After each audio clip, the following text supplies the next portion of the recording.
Battlefield 6 explodes back onto the scene as one of the most anticipated military shooters of the decade, aiming to redefine large-scale warfare on PC and next-gen consoles. The game pushes its signature chaos to the limit, with massive 128-player battles across sprawling maps that dynamically evolve with destruction, weather, and player-driven events. One of its biggest strengths is the sheer scale.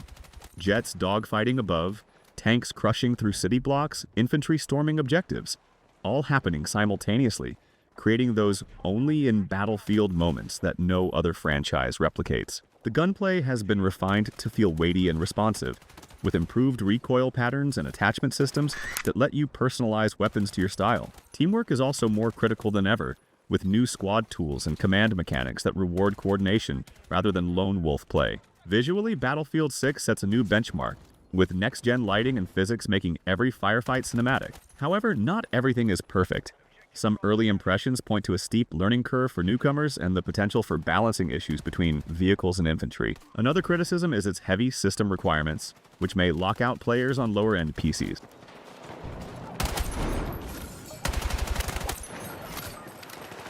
Arma Reforger brings Bohemia Interactive's renowned military simulation back to its roots, acting as both a standalone experience and a tech test for the future of Arma. Built on the new Infusion engine, the game offers ultra-realistic ballistics, detailed vehicle handling, and massive sandbox maps that let players approach missions however they choose. Its biggest strength is the authenticity. Weapons have real weight, communication and coordination matter, and every shot fired feels impactful in a way few shooters manage. The map of Everon, a lush 51 square kilometers island, is a playground for tactical teams who thrive on immersion and slow, methodical gameplay. Another major highlight is the Game Master mode, which allows one player to act as a real-time mission director, spawning enemies, objectives, and challenges on the fly, keeping every match unique. The modding tools are also powerful, giving the community endless potential to create new scenarios, weapons, and systems that extend the game's lifespan. However, the experience is far from flawless. Performance optimization has been a sticking point, with frame drops and bugs undermining its otherwise impressive immersion. The lack of content compared to past Arma titles has also been a common criticism, as it currently feels more like a testing ground than a full release.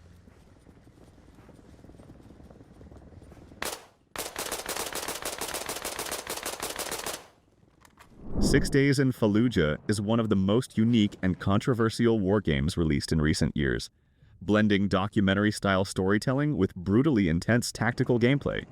Set during the Second Battle of Fallujah in 2004, it doesn't shy away from showing the chaos and moral complexity of urban combat. What makes it stand out is the procedural level design. Every mission reshuffles the city's layout, meaning no two raids play the same, keeping you constantly on edge. Combat is tight, realistic, and unforgiving. Bullets are lethal, cover is essential, and teamwork with your squad determines survival. The atmosphere is suffocating, with narrow hallways, dark corners, and sudden ambushes that replicate the tension of real close-quarters warfare. It excels in immersing players into the uncertainty of modern combat, forcing you to think like a soldier rather than a lone action hero. However, its ambition comes with drawbacks. The procedural maps, while impressive, sometimes feel repetitive or awkwardly generated, breaking immersion. The AI can also swing between smart flanking maneuvers and frustratingly dumb behavior. And while it tells powerful stories from multiple perspectives, the heavy subject matter may not appeal to everyone. Despite these flaws, 6 Days in Fallujah succeeds in delivering one of the most intense, nerve-wracking tactical shooters on PC. A game that doesn't just want you to play war, it wants you to feel it.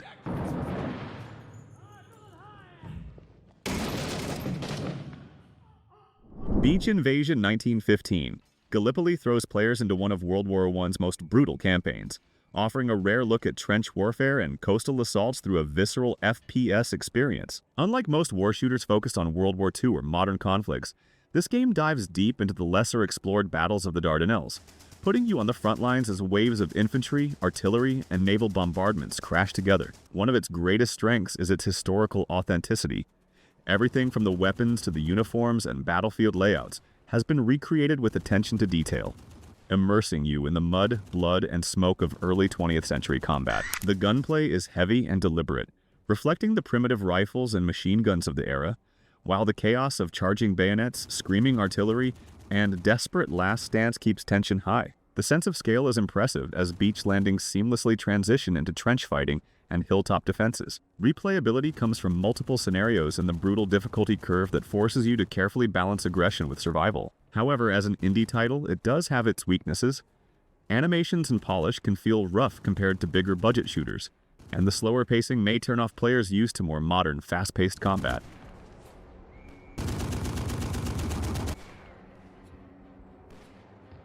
Medal of Honor. Allied Assault may be an older title, but it remains one of the most celebrated military shooters of all time, and for good reason. Released during the golden age of World War II shooters, it set the standard for cinematic war campaigns, with missions inspired by real historical events, including the legendary D-Day Omaha beach landing that still stands as one of the most intense sequences in gaming history. Its greatest strength lies in the pacing and mission variety. You're not just a soldier running and gunning, but part of larger operations involving sabotage, infiltration, and all-out battles. The gunplay, while dated compared to modern titles, still carries a satisfying punch, and the weapons feel distinct, from the crack of the M1 Garand to the rumble of mounted MG-42s. The AI for its time was surprisingly advanced, with enemies flanking, taking cover, and coordinating attacks, giving battles a sense of authenticity. Replayability remains high thanks to the challenging difficulty and memorable set pieces that continue to draw players back decades later. On the downside, its age does show.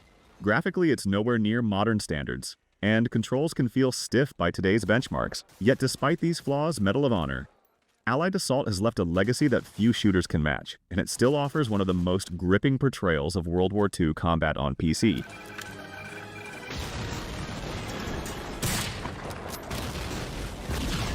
Victory Banner is an upcoming war strategy shooter hybrid that has already caught the attention of fans looking for a fresh take on large-scale military battles. Set in a fictional conflict inspired by modern warfare, the game puts you in control of both boots-on-the-ground soldiers and overarching strategic decisions, bridging the gap between tactical FPS action and real-time command. Its most exciting strength lies in its ambition. You can fight as a frontline rifleman one moment, then zoom out to issue orders, deploy reinforcements, and manage supply lines the next, creating a sense of being part of a living, breathing war machine. The environments are sprawling and dynamic, with battles shifting based on how you and your team handle objectives, making every encounter feel different. Another highlight is the game's focus on teamwork, as success depends on coordination between commanders and players on the ground, rewarding organized squads instead of lone wolves. The developers are also promising deep mod support, which could keep the game alive for years with custom maps, factions, and scenarios. However, with no confirmed release date and being still in development, it faces some uncertainty. Whether it can balance both the shooter and strategy elements effectively remains to be seen. There's also the risk of technical issues if the scope outpaces the studio's resources. Still, Victory Banner looks like one of the most ambitious upcoming war games on PC, offering a battlefield experience that could stand out if it delivers on its vision.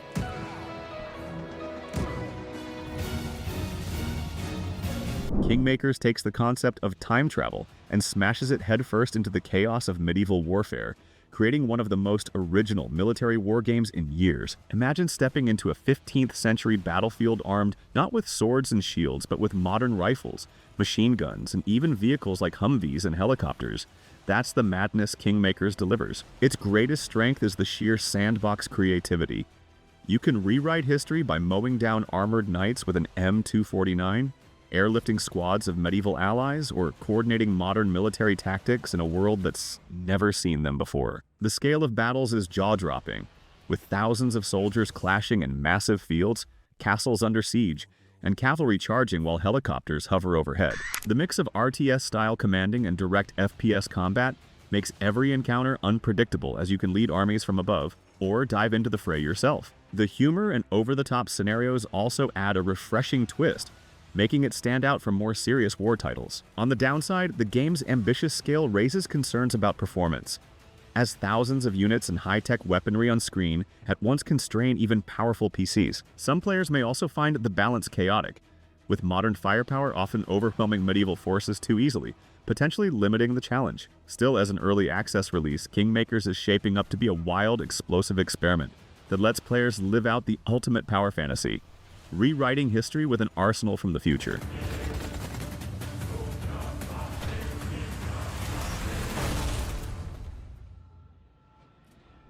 Glory to the Heroes is an upcoming tactical wargame that puts a heavy focus on gritty realism and small unit survival in modern conflict zones. Unlike the bombastic, large-scale chaos of other shooters, this one emphasizes the human side of war, with a slower, more methodical pace that rewards patience, awareness, and coordination. One of its biggest strengths is the intensity of its firefights.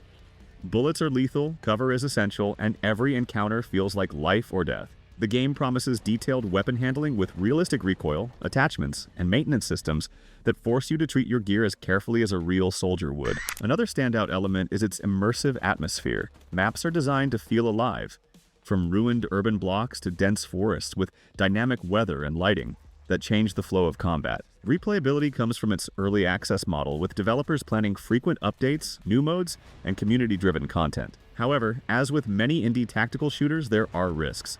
Animations and polish might lag behind bigger budget competitors, and the steep learning curve could intimidate casual players. It also remains to be seen how much content will be available at launch, with some fearing it may feel bare bones in its first release.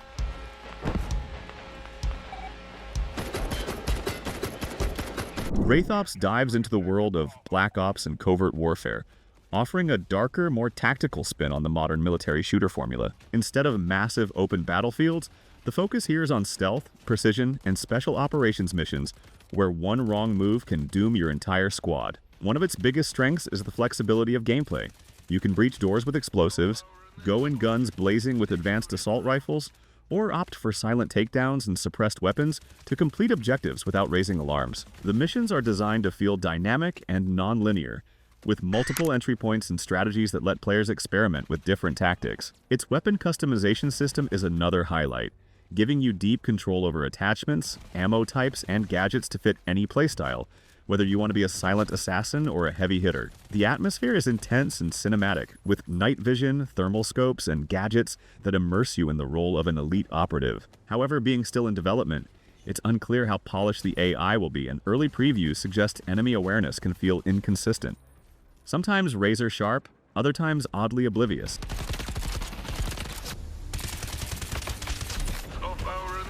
83 is one of the most ambitious Cold War military shooters in development, aiming to recreate a global conflict that never officially happened, but could have changed history forever. The premise alone is gripping: large-scale battles across iconic Cold War-era fronts, with players choosing sides in a war between NATO and the Warsaw Pact. One of its biggest strengths is the scale.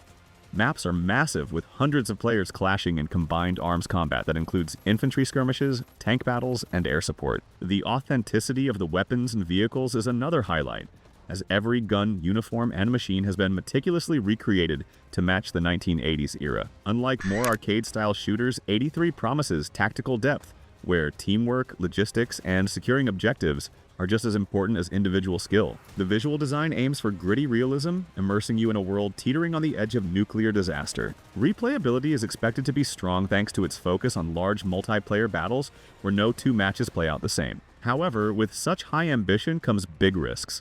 Balancing massive servers, ensuring stable performance, and delivering enough content at launch will be critical challenges. Some players also worry it could fall into development hell, as the scope is enormous for an indie project.